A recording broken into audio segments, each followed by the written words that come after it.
So 3 weeks ago, I got my dream hypercar, a £1.25 million Porsche 918 Spyder. And today, well, over the next few days, we are taking it to Monaco. When most people want to go on holiday, they book a plane ticket and they decide to fly. Well, not me. Instead of doing that, I've decided to drive 1,000 miles in my brand new to me Porsche 918 Spyder. Yes, 1,000 miles through tunnels, over the Swiss Alps, through some beautiful lakes and some of Europe's most interesting roads. But this isn't a normal video. You see, I'm going with my wife. This is a two-seater car and I'm with cameraman Nathan. So you're probably thinking, where's Camille? What's happening? Well, Camille decided she wants to fly. So we're gonna see what's better, driving to Monaco or just driving in general or flying to your destination. Also, some of my friends are coming along. Say hi to Brad, Dan, and Stefano, each in their respective cars, which are also very relevant to this journey as well, but I'll explain that later. This isn't just a road trip, this is a test of comfort and a test to see whether the long way round is the right way round. So Camille's just left. She's in her Uber now. How's it going? I mean, I'm having a very peaceful journey. It's very, very calm. Like, I'm literally about to pull up at Heathrow right now. How do you feel about the £1.25 million car driving across Europe to meet you in the south of France? Be careful with it, please. I don't want to see any scratches on those wheels by the time I see you. Of course I'm going to be careful with it. I'll see you later. Call me when you get on the plane and let's see where I am. I'm gonna call you. I bet. Sipping in business class, a lovely glass of champagne. Yeah, but you're not in a 918 Spyder, are you? So how do you get a £1 million hypercar from the UK to Europe? Well, you have two options. You could either go on the ferry, which is a casual and slow affair, or you can hop on the shuttle. I think we should head off. Yeah, that's good. But what are we doing about your luggage? Looks like you have no luggage for the journey, bro. So I left my house just after 6 p.m. and Camille left just before 6 p.m. She's headed to Heathrow Airport while I'm heading to, wait, what's the name of the place again? Folkestone. So we're finally on our way. We're in a rush because we're gonna miss the train if we don't get there literally in the next hour. Dan is behind. He's got some of the luggage because not all of the luggage would fit in this car. He's driving his Targa 4 GTS. You see, on this journey, 4 of us are going. Obviously, I'm in the 918 Spyder. Dan is in Targa 4 GTS. Brad is in his GT3 RS, and Stefano's in his 296 GTS. The plan was originally drive straight to Switzerland in one day. However, sense came to us and we realized we needed to stop off somewhere first on the first day of driving. So we chose Reims. Reims? Pronunciation here. Reims. Reims. Okay, so I've already checked in. This is going swimmingly, if you ask me. So Camille's getting on the plane now and we're still 26 minutes from the train, which is turn is an hour and only drops us in France. Things are going great. The plan was to make it to Reims, which on paper sounds easy, but it is a significant drive from where we're based. Coupled with the train journey, it's about a 6-hour journey, so that means we are planning to arrive in Reims at 12 o'clock at night. I think that's our train pulling up now. Okay, so we are at the line to get on the train now. The shuttle.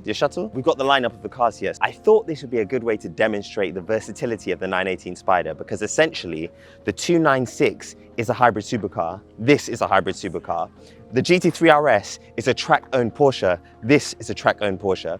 And then we have the convertible Targa that can cruise. And this can be convertible and cruise. So these 3 cars combined together essentially make the 918 Spyder. So this trip should be fun. It should be pretty interesting. And we should get some nice comparisons. But for now, let's get on the train. I'm getting a bit stressed out. It looks tight. We got the wide carriage, but it still looks a bit... Oh, golly. Bruh, this is kind of... Oh my God, this looks like a nightmare, bro. Wow. Oh my God. Oh my God. I'm stressed. Have I got space? So we are now on the train with the cars. The 918's on a train. I never thought I'd say those words. We are heading to France. The journey takes about 45 minutes. It's a pretty seamless process. I've never done it before, but it's pretty sick. But doesn't this look cool? If you're wondering where the Ferrari went, he took the wrong way and he went on another train by accident. So we're gonna meet him in France. But the journey begins. A good boring part of the journey has been taken up now by the train instead of a ferry, which would instead take, I think, about an hour and a half, 2 hours. So yeah, it's pretty cool. Opened in 1994, the Eurotunnel is the 31.4-mile railway tunnel linking Folkestone, UK to France. The shuttle, which we're traveling on today, carries cars, bikes, coaches and lorries, all on double-deck trains.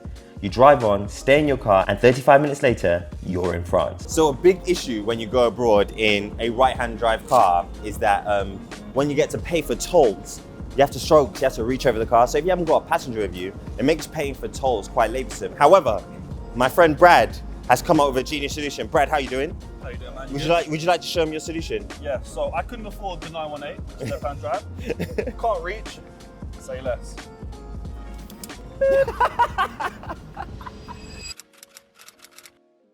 So we're in France now. We just got off the train. We're driving on the wrong side of the road, which is the right side of the road for this car. I had to change the car to kilometers. I need to change my ways to kilometers because they use kilometers an hour in Europe. Yeah, this is really trippy. It's just cool. We need to find Stefano because he got separated from us when we were on the train. So now that we've arrived in France, the first thing we have to do is figure out how we're gonna fuel up our cars. We have no idea where the petrol stations are, so we're kind of shooting in the dark at the moment. So we're getting much needed fuel stop. We're in a very random area. So this is very interesting. Stefano's car is here now, the 296 GTP. 820 horsepower, I think. Rear wheel drive, insane. How much? 830, jeez, it's a lot of power. Our first overnight stop in Reims is interesting. Because it's Champagne country, there's a lot of Champagne orientated facilities around. However, none of us really drink, so it meant nothing. Also, Reims is historically significant, as many French kings were crowned there in the Notre Dame Cathedral. So, I'm gonna have a ride. Where are you? I'm on the road still. I haven't even got to the hotel. I'm like 30 minutes away from the hotel, but we've been absolutely hauling for the last 2 hours. So I'm here unpacking my suitcase and you haven't even arrived at your destination yet. Oh, you just reminded me. I had to take the suitcases out, then we're leaving early in the morning and get back. You know what? We will commence this conversation later, but for now, I bid you farewell.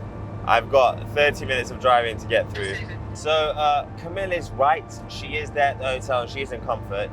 However, what Camille doesn't get to do and what I get to do is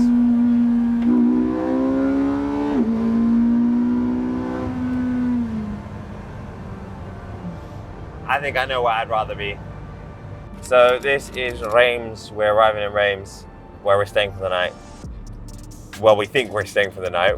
We just seem to be driving deeper and deeper into the town, which is really strange. Man, that car is so sexy on my face. So we have reached our hotel. It's what, 1 in the morning? It's almost 2 in the morning. I'm shattered. The guys are shattered. I parked the 918 in the corner and it's being blocked in by the GT3 RS. So no one's stealing that car unless they steal the GT3 RS.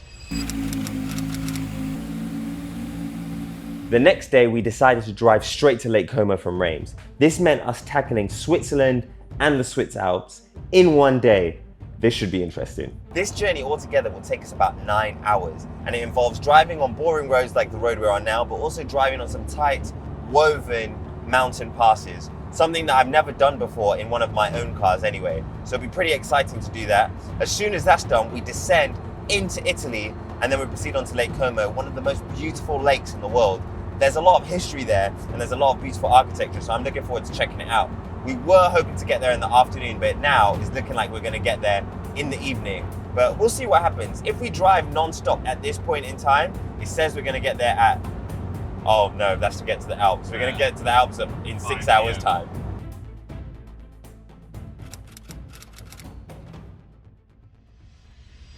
So currently we're somewhere in France, Strasbourg? We're near Strasbourg in Germany. Let's Strasbourg, we're in a services, park the car up. It's covered in bugs, so we're gonna try and find a detailer for it.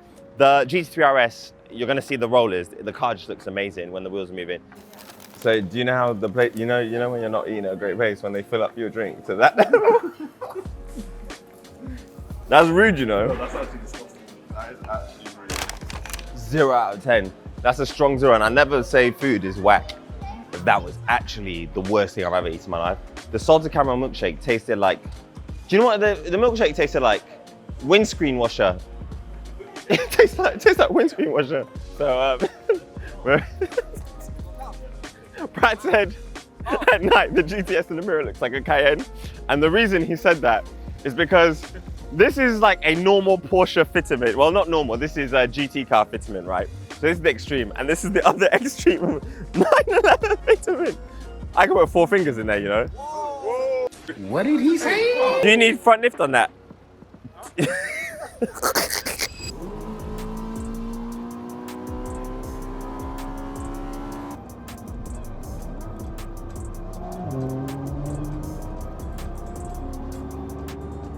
So some of you may be wondering, why have we chosen to drive this route to get down to Cannes? Well, it'll be a lot more simple and a lot less stressful to drive straight to Cannes from when we came off the train in Calais. However, as a driving enthusiast, I wouldn't be able to live with myself if we went into Europe and we didn't take advantage of all the beautiful roads they have. There are things like the Furka Pass. What's the other pass? Grimsel Pass, and what's the funny name pass? Gotthard Pass. Gotthard Pass. If I didn't drive those passes and I knew that I could have just gone down the road to do that, I wouldn't be able to live with myself. So I'm taking advantage of it. Also, if that was the case, I could have just flown if I wanted to go direct. Why not make a journey? Why not make a memory out of what we're doing? And I think that's what we're doing. At this point, we're coming up to Switzerland, a country known for chocolate and fine watchmaking. However, there is another thing that auto enthusiasts know Switzerland for. Driving in Switzerland is like a dream. It's cinematic. Every view could be a Windows wallpaper. But here's one thing no one tells you. Speeding here is no joke. So the speed limit here is way faster than we're going. Trying not to break the law. Everyone's getting really angry at us. But I don't want to get a means tested fine in Switzerland. So you know what? I'm just going to put it on electric mode. That's better. There are stories of millionaires being charged tens of thousands for going 20 over the limit. So when we crossed into Switzerland, we decided to take it seriously. Sorry, I don't want to get a fine, sorry. Okay, so we are about to get on a yacht, and I think Tommy's just getting out of France now and about to go into the Swiss Alps. So, I mean, very, very, very different scenarios. Let me see how he's getting on. So I just called my wife, she's on a yacht, enjoying yacht stuff, and I'm in traffic. However, I'm in traffic. In a 918 Spyder, there's worse places to be. And I'm enjoying this, man. I think this is quite fun. I'm having a great time. Having a great time. Before we started the mountain passes, we decided to look into why the cars on the journey kind of all amount to what a 918 Spyder is. We're enjoying some Swiss chocolate. I say that, it's just biscuits. But so far, I just wanted to get a roundup of what everyone thinks about their car. Dan, Targa 4 GTS, how has it been so far on the trip? We've done about 800 kilometers. It's been, how would you describe it? I think like, when I bought the Targa, I bought it to obviously take the roof off. Now obviously with how fast we're going, we haven't taken the roof off. Yeah. The gearbox is great, the pickup is great, the speed is great. Handling, it's a bit wallowy. It looks a bit wallowy. Yeah. You're not enjoying it? It's not comfy, man. It's 918 bucket seats. I'm like this the whole way.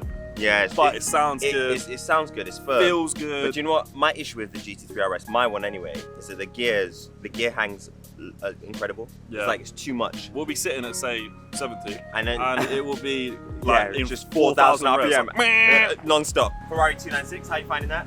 Well, to be honest, it's like obviously the infotainment is driving me absolutely nuts. Oh yeah. It's like it keeps coming like you know, low pressure on the tires, and they're all exactly the same. Yeah. Obviously, everything's coming, but guess what? It's a Ferrari. Yeah, it's a Ferrari. You have to deal with it. You cannot complain either because it's a Ferrari. That brings me to the Porsche 918 Spyder, which essentially is these three cars crushed into one. So it's a hybrid supercar, quick. It can be comfortable. It can be silent. It can be agile. You can take the roof off like the Targa. You can actually drive it. I could daily this car if I wanted to. It's quite practical. There's storage space in the front. And then you have the handling and the performance of a GT3 RS if you were going to take it around the track. So it's a nice blend of everything. So it was nice to see like, okay, the 296 is great, but it's missing this. Or the GT3 RS is great, but it's not as comfortable. The Targa is great, but it's not got the performance. And all you have to do is spend £1.25 million and then you get all of that together. Why are you massaging Yeah, why know was I it's- getting touched up? The 918 is great, but it doesn't have Apple CarPlay, man. When I said the Google Earth, people I was joking. Look at like some Uber driver with your phone on the screen.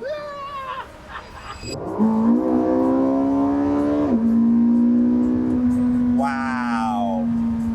I thought it was going to take us a lot longer to catch up. This car has torque. At any speed, at any point in the rev range, it just has tons of torque. This is incredible. Because we're going through mountains, the topography is so scattered in Switzerland, or near the Alps anyway. It just means that the weather changes. We went through the tunnel, it was kind of sunny. We came out the tunnel and it's raining. The weather is atrocious. It looks like it's going to be atrocious for a while. Driving in this condition means you have to concentrate a lot more. I've got a single wiper though, that looks cool, so I get to see that. I wonder how Camille's getting on. Excuse me, brother, where are you? Because Tomi, we're where already are here, you? we're waiting for you. We're on the sea in the south of France. Where are you? Yeah, let us know how you're getting on. Now the roads are getting a lot quieter. It can only mean one thing. We're heading towards the mountain passes. At this point, we were shattered. We had just driven several hundred kilometers and we didn't know how we would be able to do this pass. But as soon as we saw the roads, adrenaline kicked in.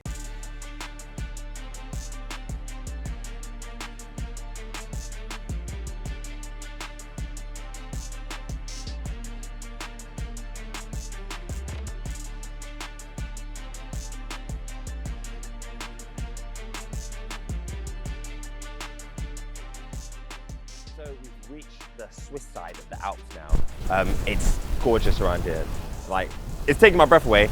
We're at altitude. I feel a bit dehydrated, so I'm gonna make sure that I keep drinking water in the car. But we're about to head up. It should get quite interesting because it's quite wet, but we're not gonna be pushing it today. We're just trying to enjoy the twisty roads and the beautiful views. So it should be, I don't know, it should be pretty good. I'm concerned about this car on Cup 2s because it seems to be getting wetter the higher we go. The wetter the better, like the movie.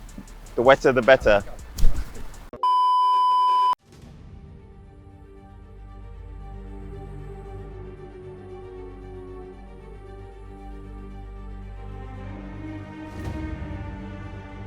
So we're driving up a mountain pass in the rain and there's a van in front of us that he obviously knows the road really well, and he's probably not on Cup 2s as well because he is pushing it.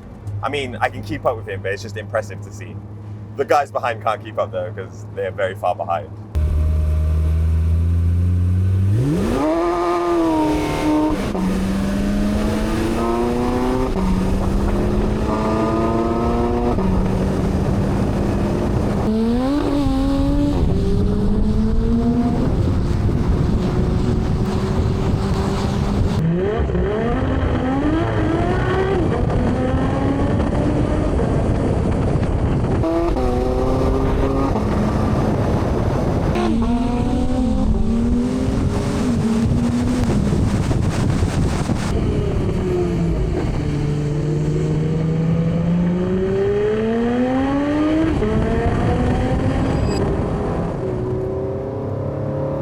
The first pass on the list is the Ferga Pass.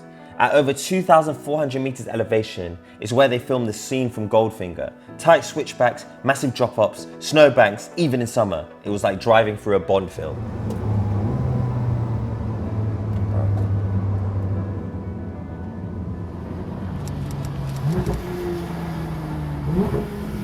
Once we got to the top of the pass, we arrived at the Belvedere Hotel, a historic hotel that is more like a rite of pilgrimage for automotive enthusiasts. The hotel has been shut since 2015 and a ghost of it remains. However, the sights are immaculate. Oh my goodness. So we are at the famous Ferga Pass. It's supposed to be one of the most dangerous passes in the world. It wasn't dangerous today, even though it's wet and raining. Oh yeah, and it's about 6 degrees out here. It has been amazing. We're at the abandoned hotel. The hotel has been abandoned for a while, but car enthusiasts make the yearly pilgrimage here so they can get some nice shots of their cars amongst the mountains, I guess. There's a waterfall. That water's probably really clean. Anyway, 918, been epic. I was just pushing up the mountain, as you probably just saw. Very, very responsive, very nice to drive. I am apprehensive though because of the value of the car. I do like to experience my cars. A lot of people buy a car like that and not drive it in this kind of environment, but I do not care. Rain, snow, maybe not snow, but rain, I'm driving it. It has been amazing. And this trip has been amazing so far. If we had flown this trip, we would have just straight over this, wouldn't have seen it. But the fact that we are here on the ground, driving up the mountain, driving down the mountain, going around curves, it has been wet, but it hasn't dampened the mood. It's been incredible. And I would have hated to think that I could have missed this if I just took a plane there, or if we just drove directly to where we were going. But it's been amazing. We've still got 6 hours to go. Oh, we better get back on the road.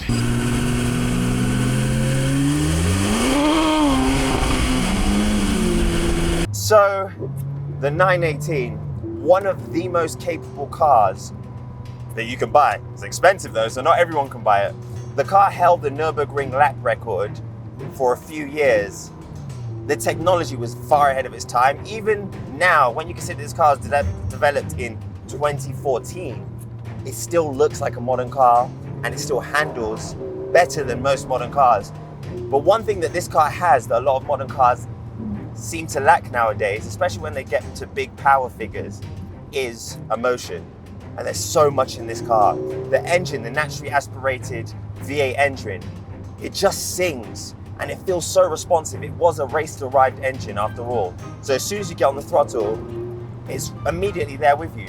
That coupled with the hybrid powertrain, you would think the hybrid powertrain would remove some of that emotion, but it adds to it because you just get torque all the time. Even at altitude now, this naturally aspirated engine is still performing well, but because of the torque feel from the electric motors, I don't have to worry about not having the power that I want, or the engine stuttering, or not feeling responsive. It's still there for me. It still does exactly what I want, exactly what I need. So we know the 918 Spyder is a hybrid, and I just had a revolutionary thought. What if I just do electric only mode all the way down this mountain pass? So, oh my goodness, that's a cow. Oh my cows with an S. So we're gonna do electric only mode all the way down this pass. So let's slip it in electric. We've done 1,029 kilometers so far. Let's see how much we can do electric. I must admit, this is a bit of a hack because obviously we're going downhill, we're not using as much power. So we have a momentary break at some temporary lights, and my range has gone up. It says we have 25 kilometers of range now instead of what we had before, which was 17. We're regenning so much by going downhill that it's unlimited energy hack. My range has gone back up. I now have 3/4 of a charge. Because we're driving downhill, we're regenning so much, we're recouping so much energy. I'm gonna end with more charge than when we started. That is the beauty of electric. Next came a surreal moment. The longest tunnel that I've ever driven in, and what was once the longest tunnel in the world. So we're now in, I think it's called Gotthard tunnel. Gotthard, I couldn't remember the name. But one of the longest tunnels in Switzerland. We've just hit 50% charge, and we've done 1,052 kilometers. So starting with 1,026, we've covered some serious kilometers. It says so far today, we've done 32 kilometers electric only range.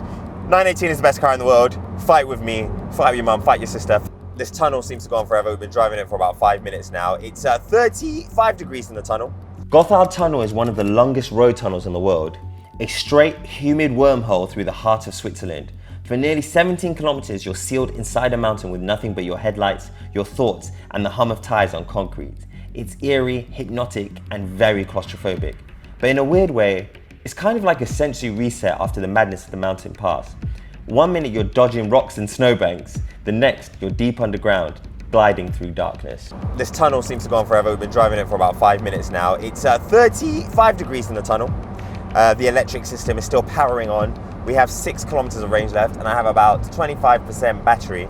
I don't want to run this battery down all the way. I think I'm going to let it get down to maybe 3 kilometers of range left, then I'll call it a day because it seems to be pretty accurate now. But in total, now we're on 1,058 kilometers in this journey completely. I'm pretty impressed by that. And I think that's probably a new world record. The furthest distance, the furthest distance driven in a Porsche 918 in full electric mode. The award goes to me, self-nominated, self-given. Yeah, so I think it's time we start the engine up. At this point, we've been driving for hours and hundreds of kilometers. We want nothing more to do than get something to eat, as we haven't eaten all day. But instead, we're in for a surprise. Someone had crashed their car. So we had to think of creative ways to entertain ourselves. So we're stuck in traffic, and we've decided we're gonna have a push-up competition. 20, we're actually doing this year. But I haven't been to the gym or eaten anything. All right, cool, let's go. We haven't eaten today, ready? All Alright, this is why we're not being shown off. Go.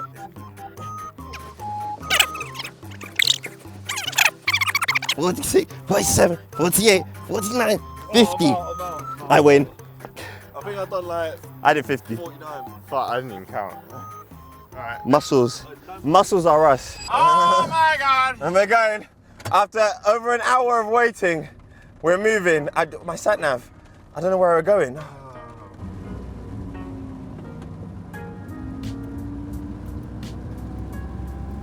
We've just entered Italy, finally out of that chaotic traffic jam. There's some interesting lore about this area that we're in, but I'll say more to you about that in a minute.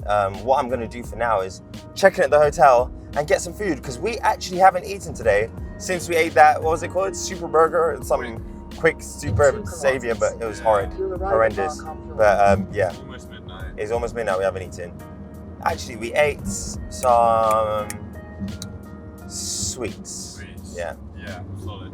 And I ate some chewing gum. Yummy, yummy.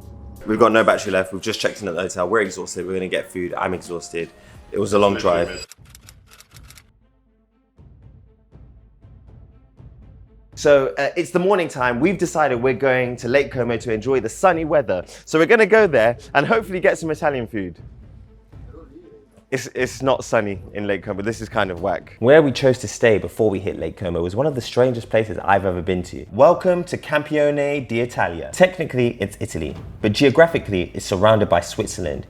It's an exclave. The story behind it goes all the way back to the year 777, when the local ruler donated the land to the Archdiocese of Milan. Later, when Italy and Switzerland were defining their borders, Campione chose to stay Italian, even though it was entirely surrounded with Swiss territory. And this is where things get weird. The town uses the Swiss franc instead of the euro. Their postcodes are Swiss. Their phone numbers are Swiss.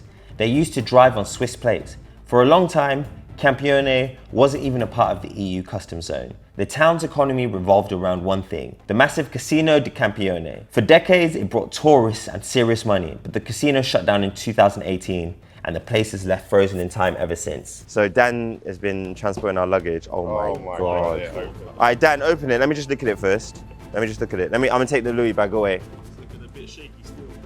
Do you know what's done it? You know that oil that you put in the other day? That's when all these issues started.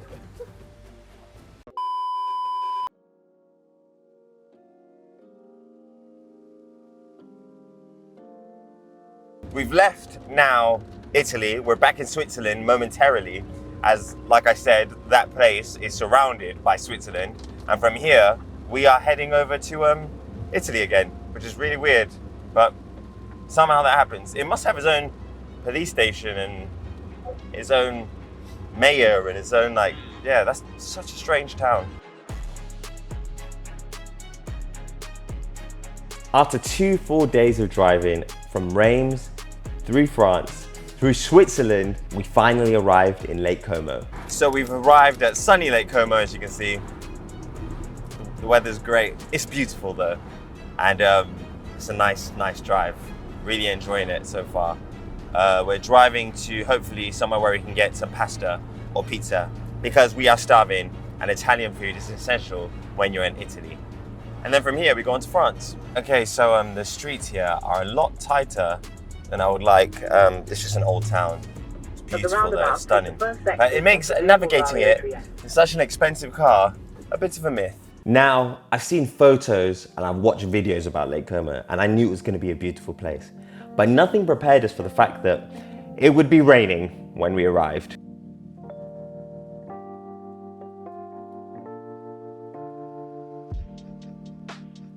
Parking here is difficult. The streets are narrow. I'm stressed. I need to use the bathroom. Parking! Oh my days! Oh my days, oh my days. That's parking. So we're now at a restaurant getting our Italian food. Although this is probably a tourist trap. It looks good. We're hungry. We're driving around for like an hour looking for parking. Managed to find some. Probably a residence bay. Gonna see what happens. Hopefully the car doesn't get towed. I think we smashed it there. Yeah. Yeah. I'll try some before I touch it. No. You sure? Some cars can be really loud and sound good. And then there's other cars that can be really loud but not sound good.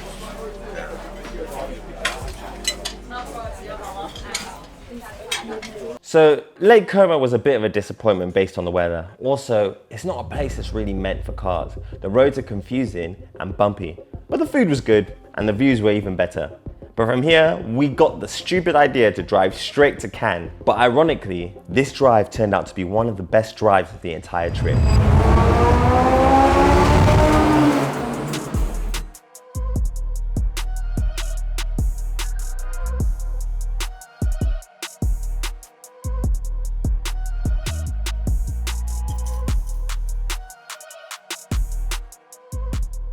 Currently in Italy, we're driving down to the south of France now.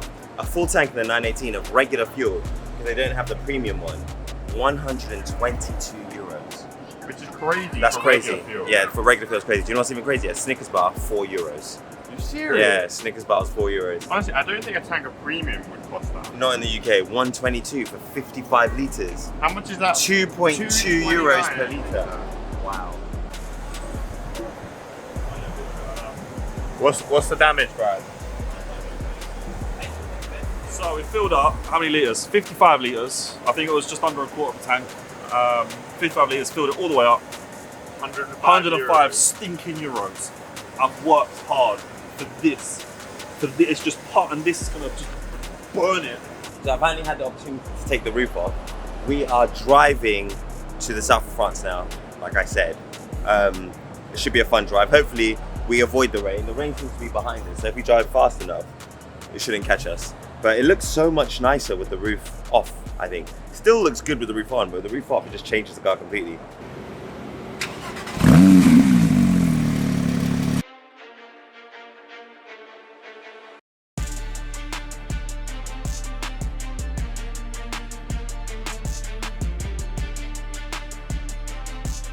The motorway from Como towards Monaco and Cannes is some of the best tarmac that I've ever driven.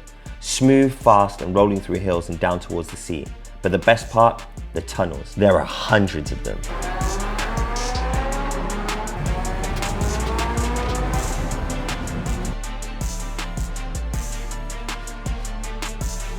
It felt like we were playing a video game. One tunnel, one drop of dopamine at a time, inching closer to Cannes and Monaco. And after a day on the road, it was finally in sight.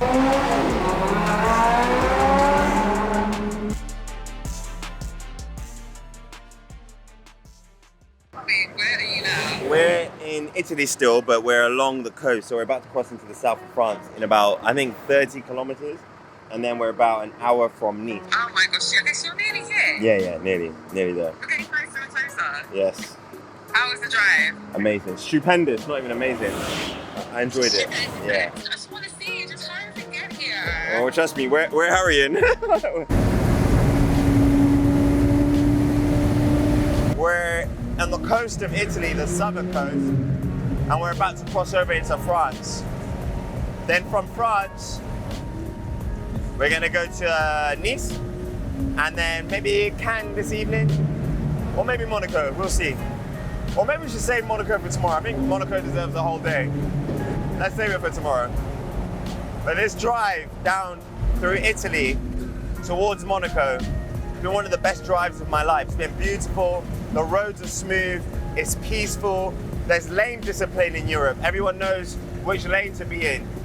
Just honestly, this is amazing, I love it. I'm loving every single second of it. And I'm so happy I did it in the 918. We're behind the AMG Black Series. The plate is crazy. Brad, wait till you see the plate on the AMG. Really? That plate is mad. So the night had hit and we finally arrived in Cannes. This means I could once again be reunited with my wonderful wife, Camille. However, when I got to dinner, I was exhausted and I didn't want to talk. But I think one thing I did establish with Camille is that although flying was easier, a lot of what I experienced could not be recreated.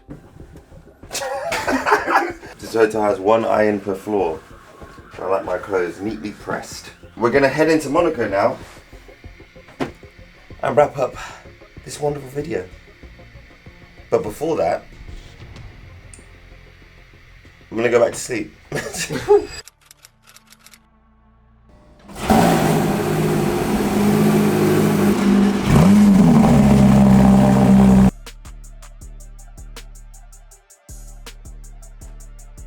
So we're heading into Monaco. This reminds me of the scene from Who Framed Roger Rabbit, where he goes through the tunnel into Toontown.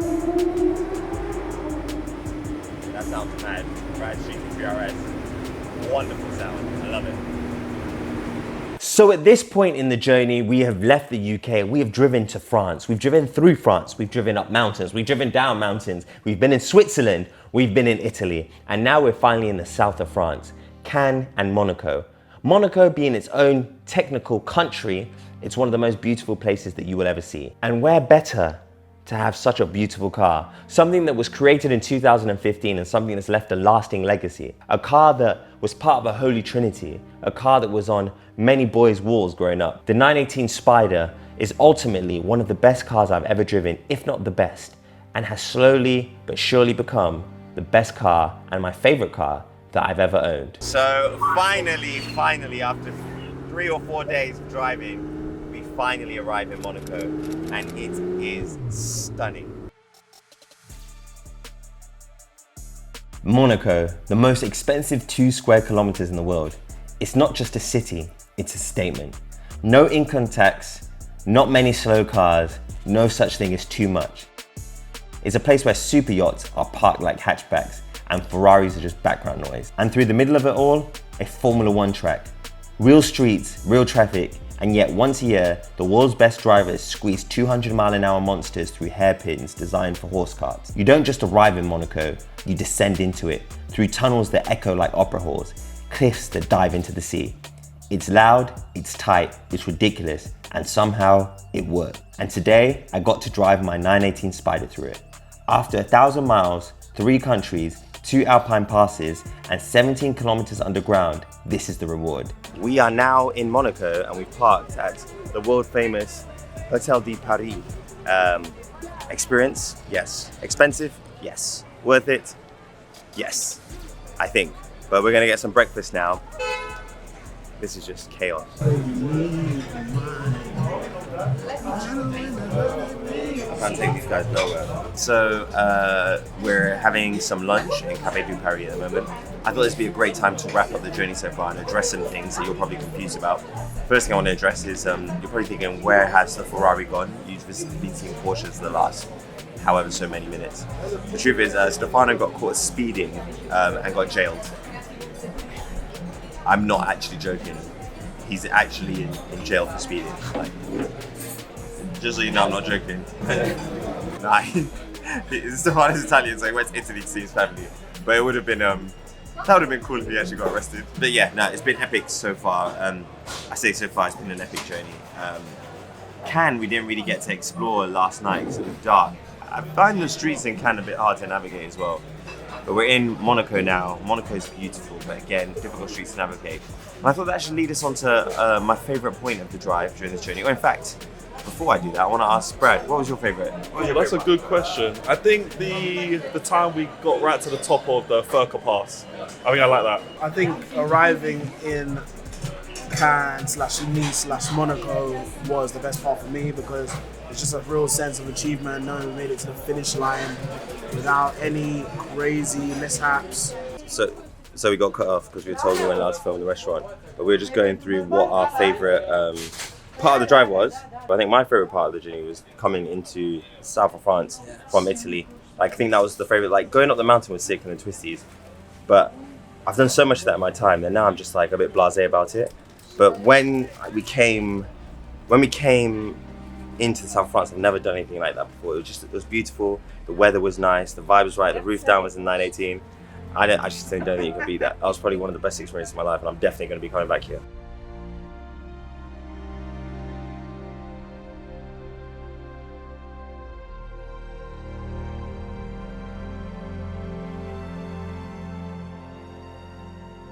So we made it.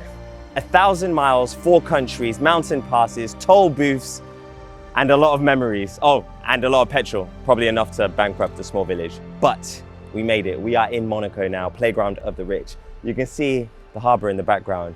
It's been an amazing experience. Camille flew, and she's in Cannes, chilling out, having fun, relaxing. We went through the stressful journey, filled with literal ups and downs, up mountains and down mountains. But we're here. I don't know, sometimes I think the hard way is the right way, And I'm happy that we drove all the way down to Monaco because it's just been an experience that I don't think you can replace or replicate. The memories that we made on this journey are some things that I will be able to tell my kids about, and some things that I'll just talk about them forever. And I will be doing this more often. However, I'm never driving the full distance again. This car is just something else. I've never experienced anything like it. It's definitely the best car that I've ever driven and owned.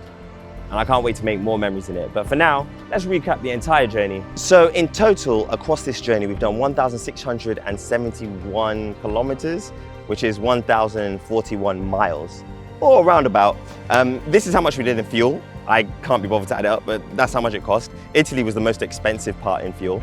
This is how much we did in toll booths, and this is how much it's gonna cost to transport the cars back. So all in all, it hasn't been that bad. It could have been worse. I was expecting maybe 3 times that, but it hasn't been that bad. It's been a great journey, honestly.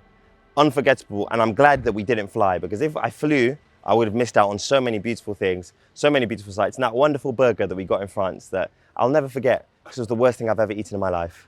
That was terrible. So after 1,000 miles, the journey's come to an end. The 918 has performed exceptionally throughout this journey. It's left me thinking, is there anything I want to do to the car? I was thinking about doing the exhaust, but I think this journey's reaffirmed to me that the car's loud enough as it is. But a car can never be too loud, can it? So, I don't know, maybe I'll look into doing exhaust. Let me know your thoughts below. I was also thinking, should I wrap the car? Again, let me know your thoughts. Then I'll try and figure it out. And I've also got some pretty cool things coming this week. So if you're a Porsche fan, stay tuned. But for now, that's the end of the video. Thank you for watching, and I'll see you next week.